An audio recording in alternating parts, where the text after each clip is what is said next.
അത് ഇമാമാണെങ്കിലും പ്രവാചകനാണെങ്കിലും ഖത്തീബാണെങ്കിലും പ്രസിഡന്റ് ആണെങ്കിലും ഞാൻ പറയുന്നത് തെറ്റുപറ്റിയ സമ്മതിക്കണം സഹോദരാ.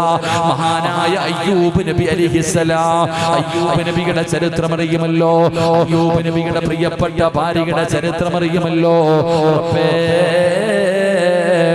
അയ്യൂബ് നബിയുടെ മുന്നിൽ ഇബ്ലീസ് വന്നിട്ട് പറയുന്ന, അയ്യൂബ് നബിയെ, നിങ്ങളുടെ ഭാര്യ വ്യഭിചാരത്തിൽ പിടിച്ചു, അതുകൊണ്ട് അവരുടെ മുടി മുറിച്ചെടുത്തു. ഇബ്ലീസ് വന്ന് പറഞ്ഞു കൊടുക്കുകയാണ്, അയ്യൂബ് നബിയോട് പറയുന്നു, നിങ്ങളുടെ ഭാര്യ അതാ നിങ്ങളെ വഞ്ചിച്ചു, അതിന്റെ പേരിൽ അവരുടെ മുടി മുറിച്ചു.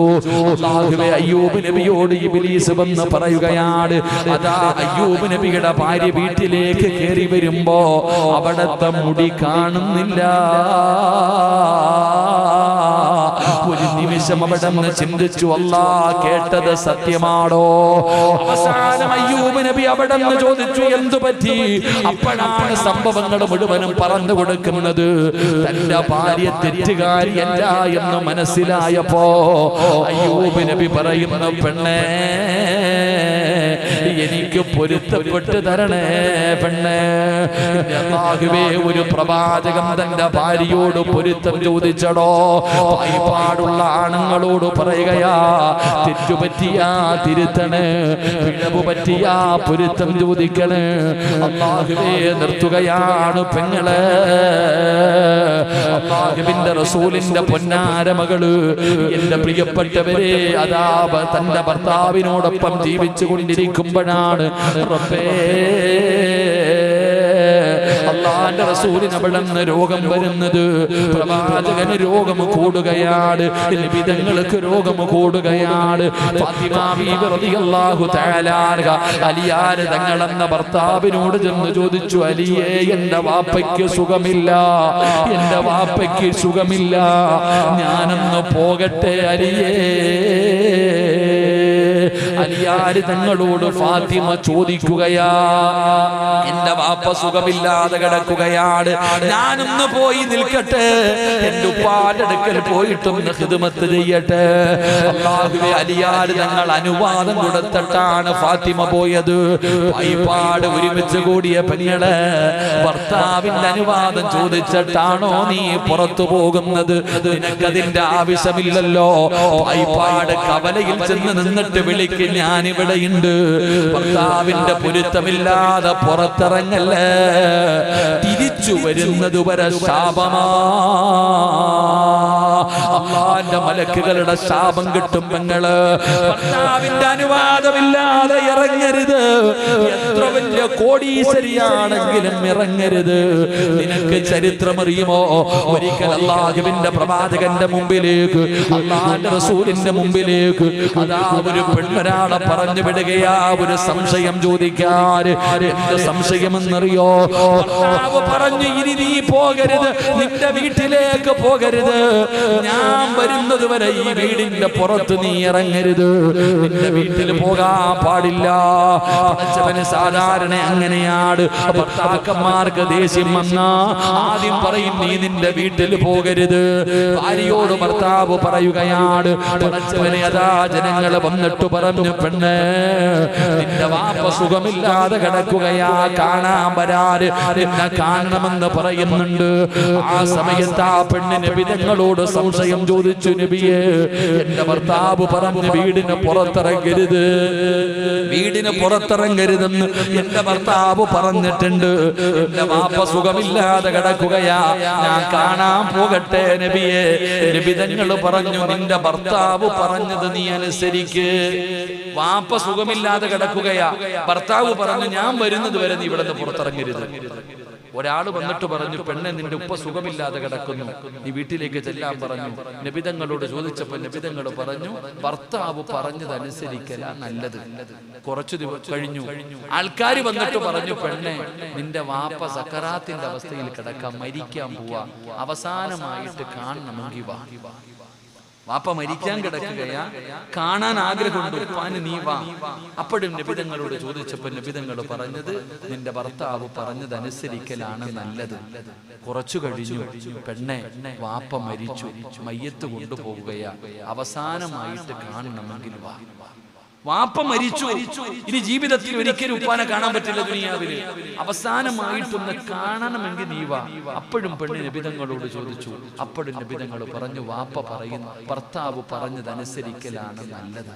ആ പെണ്ണ് പോയില്ലടോ, ആ പെണ്ണ് പോയില്ല. നമ്മുടെ ആമിന അവിടെ ചെന്നിട്ട് വിളിച്ചു പറയും, ഞാനിവിടെ എത്തിയത്. ഒരു പെണ്ണ് ഭർത്താവിന്റെ അനുവാദമില്ലാതെ വീടിന്റെ പുറത്തിറങ്ങി തിരിച്ച് വീട്ടിൽ വരുന്നത് വരെ ഈ ലോകത്തുള്ള സർവ്വചരാചരങ്ങളും ശപിക്കും. പോയതാ. അല്ലാഹു കാക്കുമാറാകട്ടെ, അല്ലാഹു കാക്കുമാറാകട്ടെ. ഫാത്തിമ ബിബി റളിയല്ലാഹു തആല അൻഹ ഭർത്താവിനോട് അനുവാദം ചോദിച്ചിട്ട് വാപ്പാടെ മുമ്പിൽ ചെന്നു. വീട്ടിലേക്ക് ചെല്ലുമ്പോ വാപ്പ രോഗം പിടിച്ച് കിടക്കുകയാണ്. വാപ്പാടെ മരണസമയം അടുത്തു. നബിതങ്ങൾക്ക് രോഗം പിടിച്ച് കിടക്കുകയാണ്. കണ്ടപ്പോ തന്നെ നബിതങ്ങൾക്ക് സന്തോഷമായി. ഫാത്തിമ ബീവിയെ കണ്ടപ്പോ തന്നെ സന്തോഷമായി. ഓടിച്ചെന്നു, കെട്ടിപ്പിടിച്ചു, മുത്തം കൊടുത്തു. ഉപ്പാന്റെ കയ്യും കാലും എല്ലാം തടകി കൊടുത്തു. എല്ലാരും മാറ്, എല്ലാരും മാറ്. ഫാത്തിമ ബീവി നബിതങ്ങളുടെ ചാരത്തിരുന്ന് കയ്യും കാലും ഒക്കെ തടകി കൊടുത്തിട്ട് ഉപ്പാന്റെ അടുത്ത് പോയിരുന്ന് കാലിന്റെ അടുത്തിരുന്ന് കരഞ്ഞപ്പോ നബിതങ്ങൾ പറഞ്ഞു, ഇഞ്ഞോ ആ ഫാത്തിമ, അടുത്തു വാ. നബിതങ്ങൾ ഫാത്തിമ ബീബി റളിയല്ലാഹു തആല അൻഹ അടുത്ത് പിടിച്ചിരുത്തിയിട്ട് പറഞ്ഞു, മോളെ, വാപ്പച്ചി ഒരു രഹസ്യം പറയട്ടെ, വാപ്പച്ചി ഒരു രഹസ്യം പറയട്ടെ. എന്താ ഉപ്പ? മോളെ, ഉപ്പ എന്റെ മരണം അടുത്തു.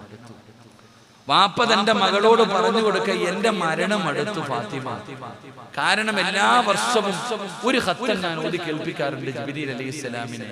ഈ പ്രാവശ്യം 2 വട്ടം നിർബന്ധിച്ച് ഓതിപ്പിച്ചു.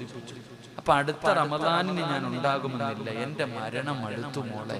ഇത് പറയുന്നതും ഫാത്തിമ കരയുകയാണ്. ഇത് പറഞ്ഞ ഉടനെ ഫാത്തിമ ബീബി റളിയല്ലാഹു തആലയ്ക്ക് സഹിക്കാൻ പറ്റിയില്ല, കരച്ചിൽ തുടങ്ങി. ഉപ്പാന്റെ കാലിനടുക്ക് പോയിരുന്നിട്ട് ഇങ്ങനെ കരയുന്നുണ്ട് ഫാത്തിമ. തന്റെ പൊന്നാര മകള് കരയുന്നത് കണ്ടപ്പോ രണ്ടാമതും വിളിച്ചു, ഇങ്ങ വാ മോളെ, ഇങ്ങ വാ. അടുത്ത് ചെന്നു. ബാപ്പ ചെവിയിൽ പറഞ്ഞു കൊടുത്തു, ഞാൻ പോയ എന്റെ തൊട്ടു പുറകിൽ നീയും മരിക്കും. അള്ളാന്റെ റസൂൽ സല്ലല്ലാഹു അലൈഹി വസല്ലം തങ്ങൾ ഫാത്തിമ എന്ന മകളോട് പറഞ്ഞു കൊടുക്ക, ഞാൻ മരിച്ച നീ എന്റെ കൂടെയുണ്ട് ഫാത്തിമ. ഫാത്തിമ ഉപ്പാനോട് ചോദിച്ച ചോദ്യം, ഉപ്പ നിങ്ങൾ പോയാ ഞാൻ ആരാ? ഉപ്പ എന്റെ ഉമ്മ പോയി, ഉപ്പ നിങ്ങളും പോയാ എനിക്ക് ആരാ ഉള്ളേ? ഞാൻ ഒറ്റയ്ക്കായി പോകില്ലേ? അങ്ങനെ സങ്കടപ്പെടുമ്പോഴാണ് നബിതങ്ങൾ പറഞ്ഞു കൊടുക്കുന്നത്, ഞാൻ പോയി കഴിഞ്ഞാൽ എന്റെ കുടുംബത്തിൽ ആദ്യം മരിക്കുന്നത് നീയാ. ഒരൊറ്റ ചിരിയ സഹോദര. ഫാത്തിമ ബീബി റളിയല്ലാഹു തആലയുടെ നബിതങ്ങൾ പറഞ്ഞു, നീ മരിക്കും. എന്റെ കുടുംബത്തിൽ നിന്ന് ആദ്യമായിട്ട് മരണപ്പെടുന്നത് നീയാണ് ഫാത്തിമ. നബിതങ്ങൾ അവിടെ നിന്ന് പറയുമ്പോ ഫാത്തിമ ചിരിക്കുകയാണ്. മരിക്കുമെന്ന് പറഞ്ഞപ്പോൾ ചിരിച്ച പെണ്ണാണ് ഫാത്തിമ. മരിക്കുമെന്ന് പറഞ്ഞപ്പോ ഒരു പേടിയുമില്ലാതെ ചിരിച്ചവളാ ഫാത്തിമ. എന്റെ പ്രിയപ്പെട്ട പെങ്ങളെ, ധൈര്യമുണ്ടോ മോളെ? നിരന്നിരിക്കുന്ന ആണുങ്ങളോട് ചോദിക്കുകയാ, മരണം പറഞ്ഞാ ചിരിക്കാ ധൈര്യമുണ്ടോ? മരണം പറഞ്ഞാ ചിരിക്കാ ധൈര്യമുണ്ടോ? എന്റെ പ്രിയപ്പെട്ടവരെ, പേടിയാടോ? എപ്പോഴെവിടെ വെച്ച് വേണമെങ്കിലും മരണം കടന്നു വരുമല്ലോ. ഈ വാക്ക് പറയുന്ന ഞാന് നാളെ ഈ പള്ളിയുടെ ഉദ്ഘാടനത്തിനുണ്ടാകുമെന്ന് പറയാൻ കഴിയുമോ സഹോദരാ? എപ്പോഴെവിടെ വെച്ചാ മരണം വരുന്നതെന്നറിയില്ല. അല്ലാഹുവേ, ഞങ്ങൾക്ക് നല്ല മരണം തരണേ അല്ലാ. ഈ പായിപ്പാട് പള്ളിയുടെ ചാരത്തിരിക്കുന്നവരോട് പറയുകയാ, ബക്കറ്റുമായിട്ട് നിങ്ങളുടെ മുമ്പിലേക്ക് കടന്നു വരികയാണ്. സ്വർഗമല്ല ചോദിക്കുന്നത്, നരകമോചനമല്ല ചോദിക്കുന്നത്, സമ്പത്തല്ല ചോദിക്കുന്നത്. ഈ പള്ളിയുടെ മുമ്പിലിരിക്കുന്ന നിങ്ങളുടെ മുമ്പിലേക്ക് ബക്കറ്റുമായി കടന്നു വരുമ്പോ അല്ലാഹുവോട് പറയേണ്ടത് എന്തെന്നറിയോ? ഞാനിവിടെ നിൽക്കുമ്പോ ഒരു ചെറിയ കുഞ്ഞിന്റെ കയ്യിൽ ഒരു കെട്ട് കണ്ടോ? ഒരു 5 വയസ്സുള്ള ഒരു ചെറിയ മകളുടെ കയ്യിൽ ഒരു കെട്ട് കണ്ടോ? ഉമ്മയുമുണ്ട്, ആ കുട്ടിയുമുണ്ട്, ഒരു സഹോദരനുണ്ട്. എന്നോട് പറഞ്ഞു, ഉസ്താദേ, മജ്ജ മാറ്റി വെക്കാ പറഞ്ഞിരിക്കുകയാ. ലക്ഷക്കണക്കിന് രൂപ വേണം ഉസ്താദേ. എന്നെ പായിപ്പാട് പള്ളിയുടെ മിഹ്റാബിന്റെ അകത്ത് ആ മിമ്പറിന്റെ ചാരത്തൊരു പൊന്നുമോള് നിൽക്കുന്നത് കണ്ട് കാണാനെന്ത് സൗന്ദര്യമെന്നറിയോ? ആ പൊന്നുമോളുടെ മുഖത്ത് എന്തൊരു സൗന്ദര്യമാ, എന്തൊരു ഭംഗി ഭംഗിയ ആ കുട്ടി അവിടെ തന്നെ നിൽക്കുകയാണ്. ആ ഓതുന്ന മിമ്പറും പിടിച്ചിട്ട് ആ പൊന്നുമോള് നിന്നപ്പോ അടുത്ത് നിന്നപ്പോഴാ പറയുന്നത്, ഉസ്താദേ നടക്കാൻ പറ്റില്ല ഉസ്താദേ, എന്റെ പൊന്നുമോക്ക് നടക്കാൻ പറ്റില്ല. എടോ ഇതുപോലെ എത്ര പേരെ കാണുന്നവരാണ്. ഇന്ന് സംഘാടകർ ബക്കറ്റുമായിട്ട് മുമ്പിലേക്ക് കടന്നു വരുമ്പോ അല്ലാഹുവോട് പറയേണ്ടതെന്തെന്നറിയോ? അല്ലാഹുവോട് പറയേണ്ടതെന്തെന്നറിയോ? ഇതുപോലെ പള്ളിയുടെ മുമ്പിൽ വെള്ളിയാഴ്ച വന്നിരുന്ന് യാചിക്കേണ്ട ഗതി വരുത്തല്ലേ അല്ലാ. മരിക്കുന്ന കാലം വരെ ഒരാളുടെ മുമ്പിലും കൈ നീട്ടാൻ എനിക്ക് വയ്യ പടച്ചവര്. അങ്ങനെ ഒരു ഗതി വരുത്തല്ല തമ്പുരാന്. വാട്സപ്പിലും ഫേസ്ബുക്കിലും കാണുന്നവരല്ലേ സഹോദരാ. പടച്ചവനെ രോഗം പിടിച്ചു കിടക്കുന്ന മനുഷ്യന്റെ വീഡിയോ എടുക്കുകയാണ്. രോഗം പിടിച്ചു കിടക്കുന്ന ഭർത്താവ്, രോഗം പിടിച്ചു കിടക്കുന്ന വാപ്പ, ആ രോഗികളുടെ ചാരത്ത് നിന്നിട്ടും മക്കള് കരയുകയാ. എന്റെ ഉപ്പാനെ സഹായിക്കണേ, എന്റെ ഉപ്പാനെ സഹായിക്കണേ, ഒന്ന് ഷെയർ ചെയ്യണേ. മോനെ നിനക്കും വീടുണ്ടല്ലോ, അന്ന് വിചാരിച്ച അങ്ങനെ ഒരു വീഡിയോ നിന്റെ വീടിനകത്ത് എടുക്കാമല്ലോ. ഈ പള്ളിയുടെ മുമ്പിൽ ഇരുന്ന് പിരിവെടുക്കുന്നവരെ കണ്ടിട്ടില്ല. ഇന്ന് ബക്കറ്റ് നിന്റെ മുമ്പിൽ വരികയാ. അല്ലാഹുവോട് പറയണം, അല്ലാഹുവോട് പറയണം, പടച്ചവനെ മരിക്കുന്ന കാലം വരെ എന്റെ കൈ ഒരാളുടെ മുമ്പിലും നീട്ടേണ്ട ഗതി വരുത്തല്ലേ അല്ലാ. മനസ്സറിഞ്ഞുകൊണ്ടെടുക്കണോ. എന്തേ സഹോദരാ നമുക്ക് സംഭവിച്ചത്? പടച്ചവനെ വെള്ളിയാഴ്ച ജുമഅയ്ക്ക് വരുമ്പോ അല്ലാഹുവേ ബക്കറ്റിന്റെ അകത്ത് പൈസ ഇടാൻ മടിയില്ലാത്തവര് എന്തേ വന്നിട്ട് ഇങ്ങനെ ഒരു നല്ല അവസരം തന്നിട്ട് ഇടാൻ കഴിയാതെ പോകുന്നത് എന്തുകൊണ്ടാ? അതുകൊണ്ട് ഒരാളും ഇന്നിവിടെ ഇരുന്ന് മിണ്ടാതെ ഇരിക്കരുത്. എല്ലാവരും അവരുടെ പോക്കറ്റിലേക്ക് കൈയിട്. അന്ന് തന്നതിൽ നിന്നൊരു വിഹിതമെടുക്ക്. ഒരു നല്ല സദഖ കിടക്കണോ. മനസ്സറിഞ്ഞിട്ട് പറയടോ. വടി പോലെ നടക്കുന്ന നിന്നെ ഒറ്റ കടപ്പിൽ കടത്താൻ അല്ലാഹുവിന് കഴിയുമല്ലോ. അങ്ങനെ നടന്ന പലരും പള്ളിപ്പറമ്പിലെത്തിയില്ല, പലരും കടന്നു പോയില്ല. ഒരു രോഗവുമില്ലാത്തവർ വീണ് മരിച്ചു പോയില്ല. ശരീരം തളർന്നു കിടക്കുന്നവരില്ല, ക്യാൻസർ രോഗികളില്ല, മാരകമായ രോഗമുള്ളവരില്ല. അതുകൊണ്ട് സഹോദരാ ബക്കറ്റുമായിട്ട് വരികയാ. മനസ്സറിഞ്ഞുകൊണ്ടെടുത്തോ, മനസ്സറിഞ്ഞുകൊണ്ടെടുത്തോ. അല്ലാഹുവിന്റെ മലക്കുകള് സാക്ഷികളാ, അല്ലാഹുവിന്റെ മലക്കുകള് സാക്ഷികളാ. മനസ്സറിഞ്ഞുകൊണ്ടൊരു സദഖ എടുക്ക് നാഥാ. ആരെല്ലാം മനസ്സറിഞ്ഞുകൊണ്ടൊരു സദഖ കൊടുക്കുന്നുണ്ടോ കൈവിടല്ലേ അല്ലാ, കൈവിടല്ലേ അല്ലാ. മാരകമായ അറുത്തു മുറിക്കുന്ന രോഗങ്ങളെ തൊട്ട് നീ കാക്കണേ അല്ലാ. പടച്ചവനെ മരിക്കണ കാലം വരെ ഒരാളുടെ മുമ്പിലും കൈ നീട്ടരുത്. ഒന്ന് പോക്കറ്റ് കൈയിട്ട് ഇട് ചങ്ങായിമാരെ, പൈസ എടുക്കണ്ട, ഒന്ന് കൈയിട്, ഒന്ന് കൈയിട്. അല്ലാഹുവേ ഈ പോക്കറ്റിൽ കൈയിടുന്നവർക്ക് നീ സ്വർഗം കൊടുക്കണേ തമ്പുരാനെ.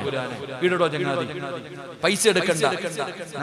ബക്കറ്റുമായിട്ട് പോകുന്നവർ സ്പീഡ് കുറയ്ക്കുക, ബക്കറ്റുമായിട്ട് പോകുന്നവർ സ്പീഡ് കുറയ്ക്കുക. നിങ്ങളുടെ കയ്യിലുള്ളതിലൊരു സദഖ പൊക്കോ. അൽഹംദുലില്ലാഹ്. 3 സ്വലാത്ത് സല്ലല്ലാഹു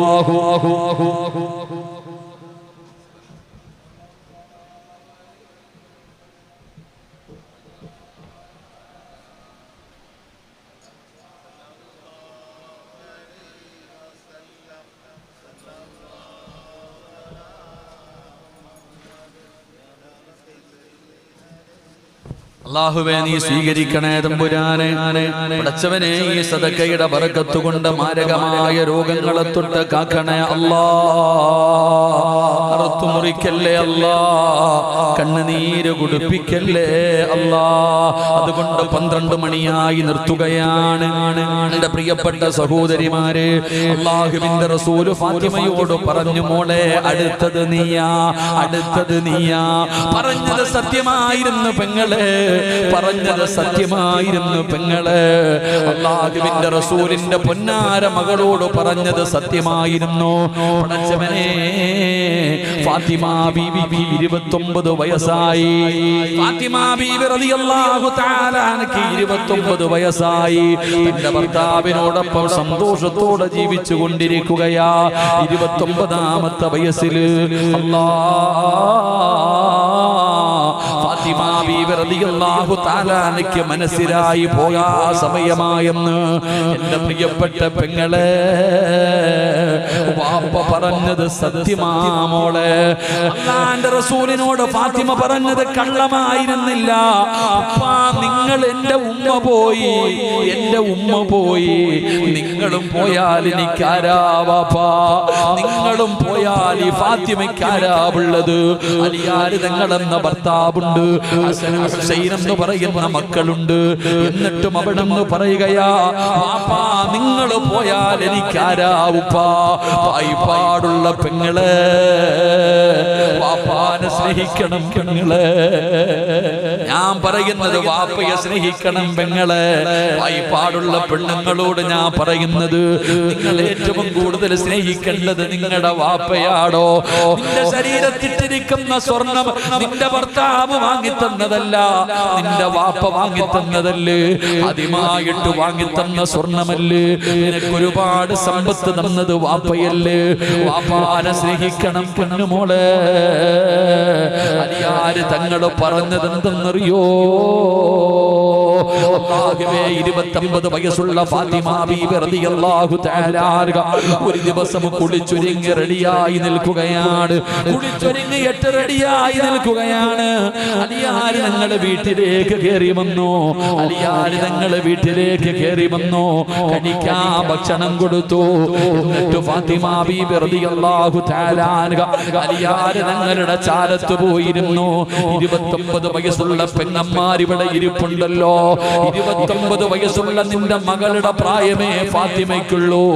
ആ ഫാത്തിമ എന്ന പെണ്ണ് അല്ലാഹുവേ കുളിച്ചൊരുങ്ങിയിട്ട് നല്ല വസ്ത്രം ധരിച്ച് ഭർത്താവ് വീട്ടിലേക്ക് കയറി വന്നപ്പോ കഴിക്കാ ഭക്ഷണം കൊടുത്ത് അവസാനം ഭർത്താവിന്റെ മടിയിലെ തല വെച്ചിട്ട് ഫാത്തിമ ബീബി ചോദിക്കുന്നു, അലിയേ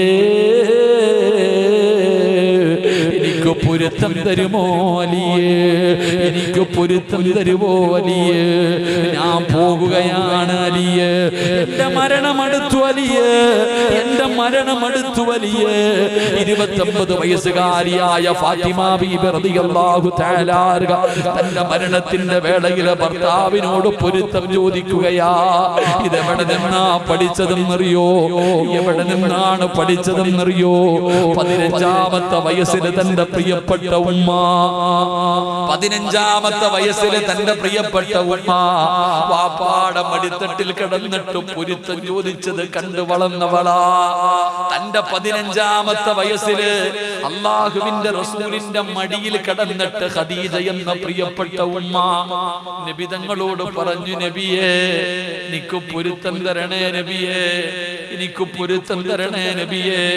ഉമ്മ ഉപ്പാനോട് പൊരുത്തം ചോദിച്ചിട്ട് മരിച്ചത് കണ്ടവളാ. ഉപ്പായോട് പൊരുത്തം ചോദിച്ചിട്ട് ഉമ്മ മരിക്കുന്നത് കണ്ടവളാ ഫാത്തിമ ബീബി റളിയല്ലാഹു തആല അൻഹ. തന്റെ വാപ്പ 63ാമത്തെ വയസ്സിൽ തന്റെ ഉമ്മയായ ആയിഷ ബീബിയുടെ നെഞ്ചത്ത് ചാരിക്കിടന്നിട്ട് വാപ്പ പൊരുത്തം ചോദിക്കുന്നത് കണ്ടു വളർന്നവളാ ഫാത്തിമ. ഉമ്മ ചൊരുത്തം ചോദിക്കുന്നതും കണ്ടു, വാപ്പ ഭാര്യയോട് പൊരുത്തം ചോദിക്കുന്നതും ഈ ഫാത്തിമ കണ്ടു. ആ ഫാത്തിമയാണ് 29ാമത്തെ വയസ്സിൽ തന്റെ ഭർത്താവിന്റെ മടിയിൽ കിടന്നിട്ട് ചോദിക്കുന്നു, അലിയേ എന്റെ മരണമടുത്തു വലിയേ, എന്റെ മരണമടുത്തു വലിയേ, എനിക്ക് പൊരുത്തപ്പെട്ട് തരണേ അലിയേ, എനിക്ക് പൊരുത്തപ്പെട്ട് തരണേ അലിയേ. ഫാത്തിമ ബീബി ഹസനെയും ഹുസനെയും വിളിച്ചു, തന്റെ പൊന്നാര മക്കളെ വിളിച്ചു, കെട്ടിപ്പിടിച്ചു ചുംബനം കൊടുത്തു, കെട്ടിപ്പിടിച്ച് ചുംബനം കൊടുത്തു. എന്നിട്ട് ഫാത്തിമ ബീബി റളിയല്ലാഹു തആല അൻഹ അലിയാർ തങ്ങളുടെ കയ്യിൽ പിടിച്ചിട്ട് പറഞ്ഞു, എന്റെ മക്കളെ കല്ലല്ലേ, എന്റെ പൊന്നാര മക്കളെ തല്ലല്ലേ, എന്റെ ഹസനെയും ഹുസൈനെയും പൊന്നുപോലെ നോക്കണേ അലിയേ.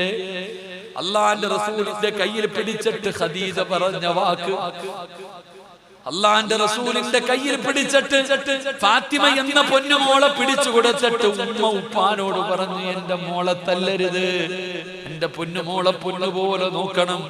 ഇതുപോലെ ആയിഷ ഖദീജ ബീവി അവിടെന്ന് പറഞ്ഞിട്ട് മരിച്ചപ്പോ ഫാത്തിമ ബീവി തന്റെ ഭർത്താവിന്റെ കയ്യിൽ പിടിച്ചിട്ട് പറയുന്നു, എന്റെ പൊന്നുമക്കളെ നോക്കണേ, എന്റെ കുറവർക്ക് വരരുത്, ഒരുമ്മയുടെ കുറവർക്ക് വരരുത്, എന്റെ പൊന്നുമക്കളെ തല്ലരുത്.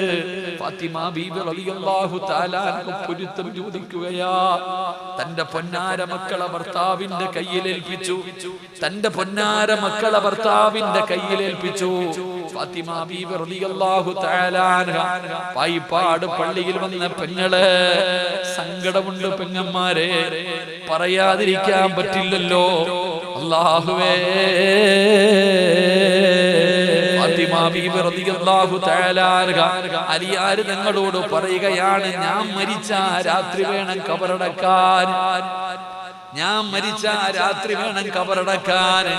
എന്തേ ഫാത്തിമ, എന്തേ ഫാത്തിമ?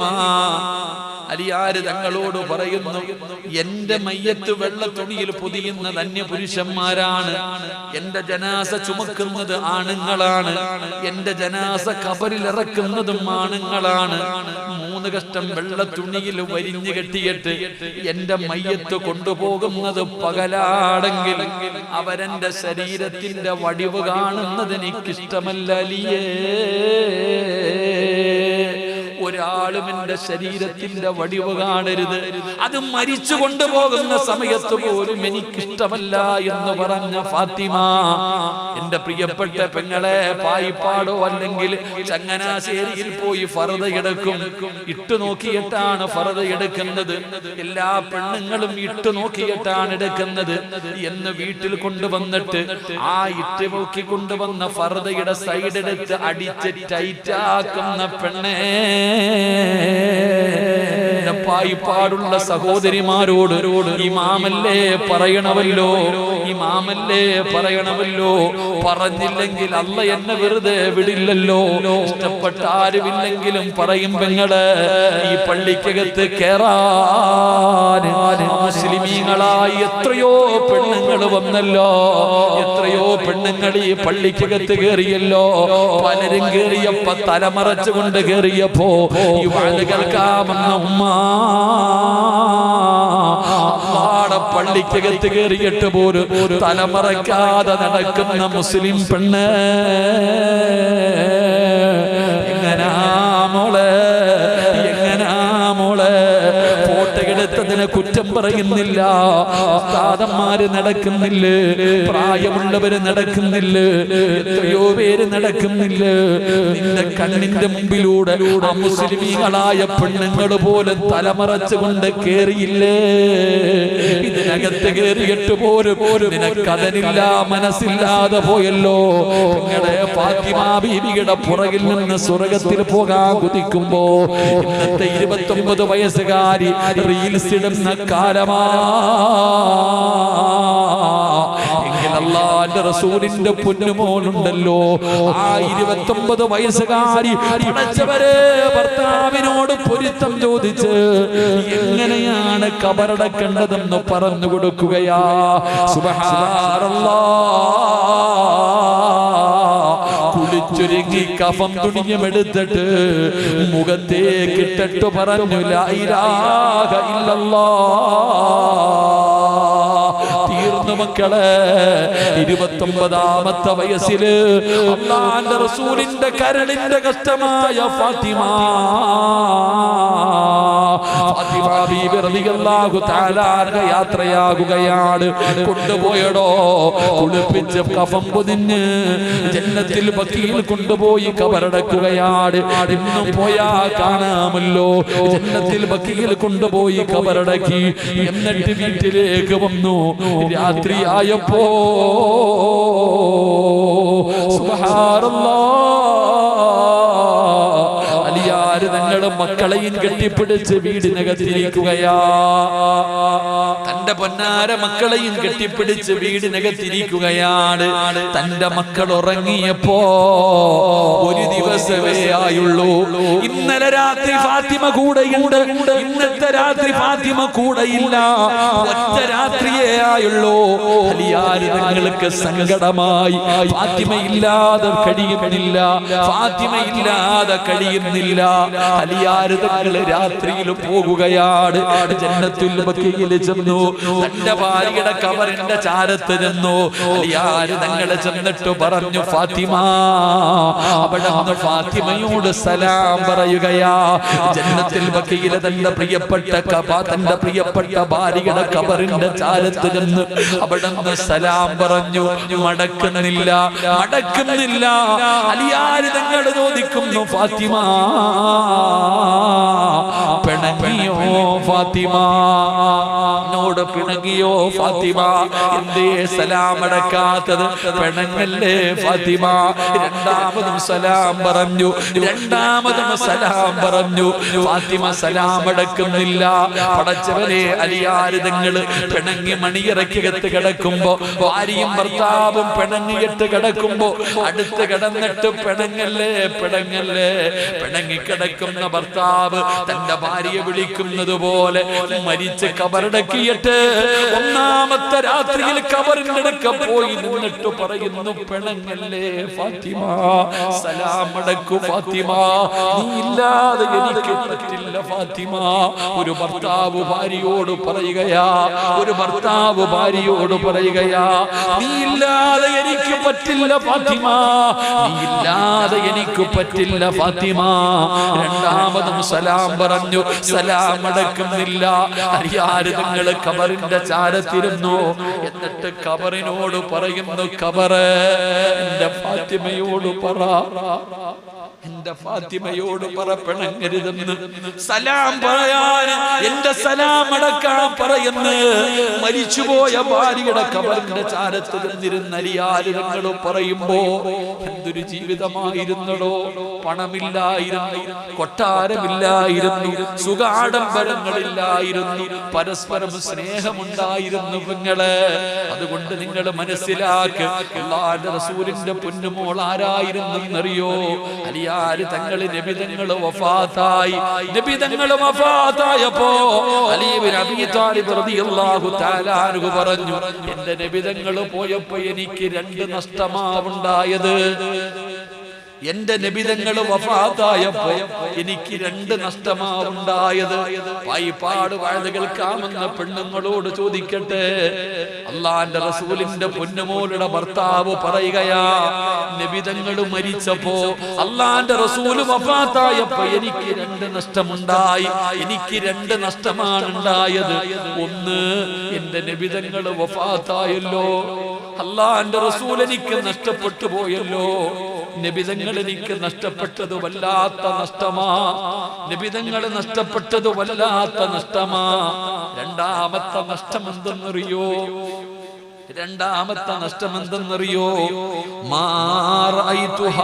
ഫാത്തിമ.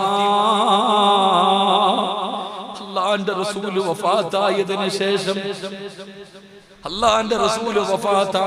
ശേഷം മരിക്കുന്ന ദിവസം വരെ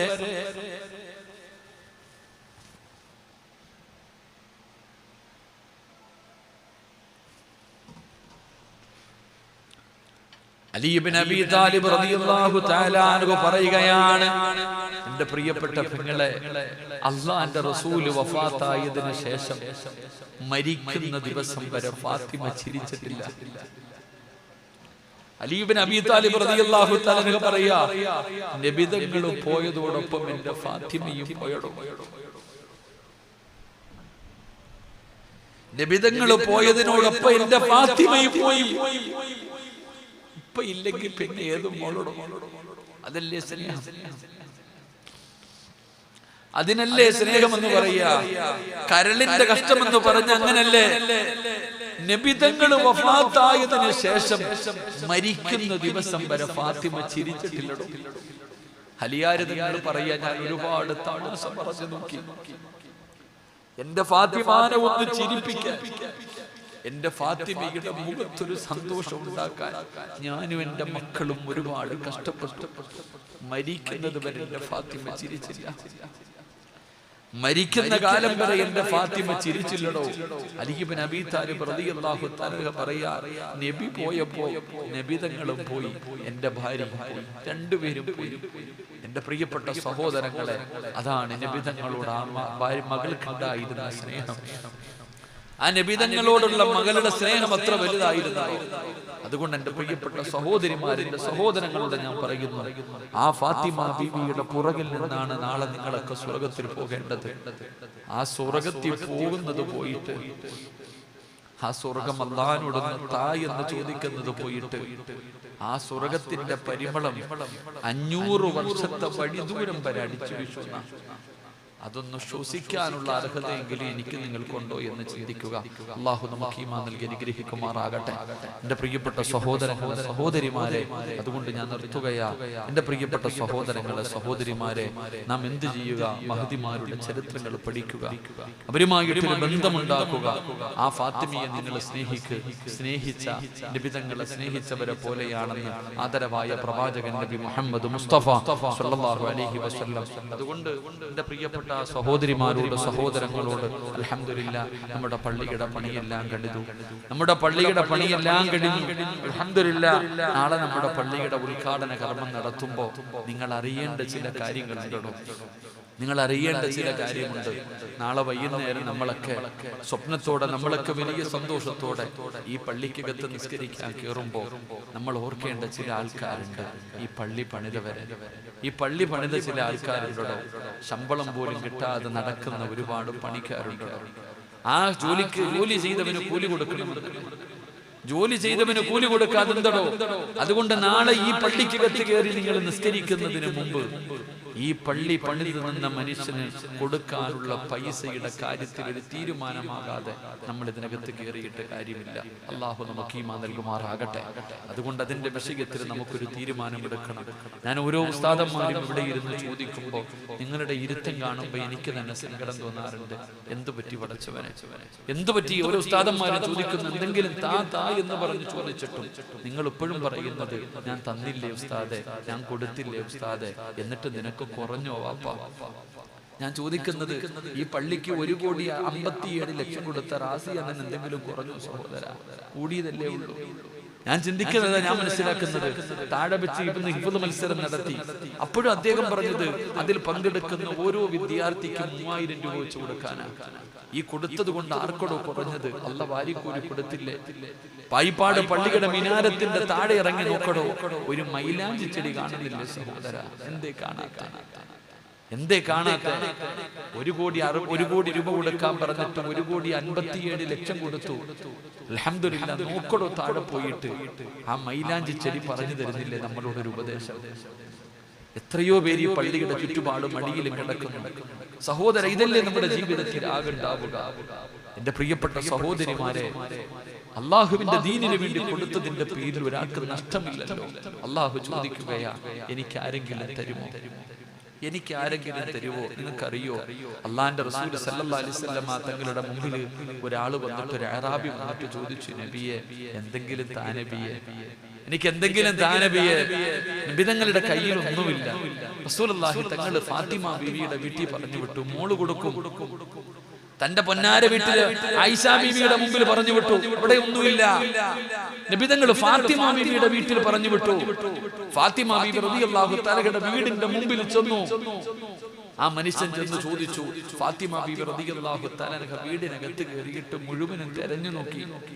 ഒന്നുമില്ല ഈ സാധുവിന് കൊടുക്കാൻ, ഒന്നുമില്ല ഫാത്തിമയുടെ കയ്യില്. പുറത്തിറങ്ങി. അപ്പോഴീ മനുഷ്യനോട് വന്നിട്ട് ഒന്നുമില്ല എന്ന് പറയുന്നു. എന്തെങ്കിലും താ ഫാത്തിമ. ഫാത്തിമ, നീ വരുന്നത് കണ്ട നിന്റെ ഉപ്പ വരുന്നത് പോലെ, നിന്റെ ഉപ്പയുടെ അതേ രൂപം തന്നെയാ ഫാത്തിമ നിനക്ക്. നിനക്ക് എന്തെങ്കിലും താ. ഫാത്തിമ ബീവി റളിയല്ലാഹു തആല വീടിനകത്ത് പോയി, പടച്ചവനെ, തന്റെ കയ്യിലുണ്ടായിരുന്ന ഒരു സ്വർണത്തിന്റെ ചെയിൻ എടുത്തു കൊടുത്തു. ഇതേ ഉള്ളൂ. വീടെല്ലാം തെരഞ്ഞു നോക്കിയിട്ട് അവസാനം കിട്ടിയതൊരു മാലയാ. ആ മാല എടുത്തുകൊണ്ട് വന്ന് കൊടുക്കുമ്പോ ഫാത്തിമ കരയുന്നുണ്ട്. ആ മനുഷ്യൻ പോലും ചോദിച്ചു, എന്തേ ഫാത്തിമ കരയണേ? ഒന്നുമില്ല. ആ മാലയുമായിട്ട് നബിതങ്ങളുടെ മുമ്പിൽ വന്നിട്ട് ഈ മനുഷ്യൻ പറഞ്ഞു, നബിയേ, നിങ്ങൾ പറഞ്ഞത് സത്യമാ.